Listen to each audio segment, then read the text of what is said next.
जो मिट्टी का दीपक होता है, मिट्टी मिट्टी का जो दीपक होता है वो मिट्टी से बनकर तैयार होता है, ठीक है। और उसके अंदर जो ज्योति होती है, वो ज्योति क्या है, प्रकाश करने के लिए है। लेकिन उसका समय है कि इतने समय तक वो जलेगा। उस इतने समय तक जो ज्योति है वो उस दीपक के अंदर रहेगी, मिट्टी वाले दीपक के अंदर। अब दोस्तों वहाँ से थोड़ा सा साइड में हटते हैं, जिससे कि जो मिट्टी का दीपक है, उस मिट्टी के दीपक की जगह हम अपने शरीर को रखते हैं, ठीक है। ये भी मिट्टी से बनकर तैयार होता है और वो दीपक भी मिट्टी से बनकर तैयार होता है, और उसके अंदर भी एक ज्योति है। और ये जो हमारा शरीर है दोस्तों, इसके अंदर भी एक ज्योति है, जो कि हम इस भौतिक आंखों से नहीं देख सकते हैं, लेकिन इसका भी एक समय है। ये भी इस शरीर के अंदर, मिट्टी वाले शरीर के अंदर कुछ समय के लिए जलती है, जिसके जरिए हम इस पूरी दुनिया में प्रकाश फैला सके अपने कर्मों का।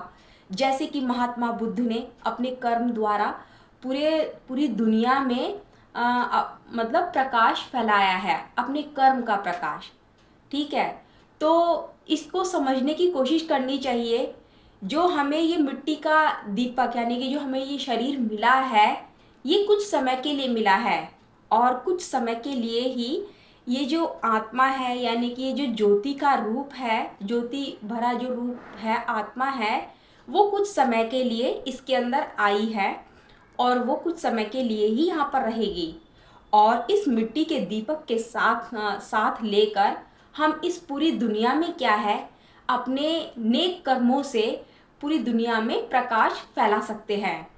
दोस्तों इसको समझने की कोशिश करनी चाहिए कि ये जो मिट्टी का दीपक हम जलाते हैं, इसका मतलब क्या है।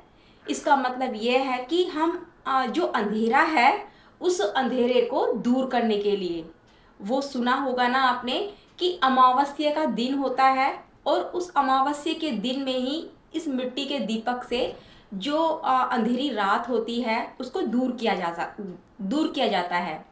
तो दोस्तों यहाँ पर समझने वाली बात यह है कि हमें अपने अंदर के प्रकाश का भी दर्शन करने चाहिए, जिससे कि हमें अपने अंदर का जो अंधकार है, हमें उसे दूर करना बहुत ज़रूरी है। क्योंकि हम उस मिट्टी के दीपक से कुछ समय के लिए इस जो जो रात में घना अंधेरा है, थोड़े समय के लिए हम उसे दूर कर सकते हैं। लेकिन जब तक हम अपने अंदर के प्रकाश के दर्शन नहीं करेंगे, तब तक हाँ, अपने अंदर का अंधकार हम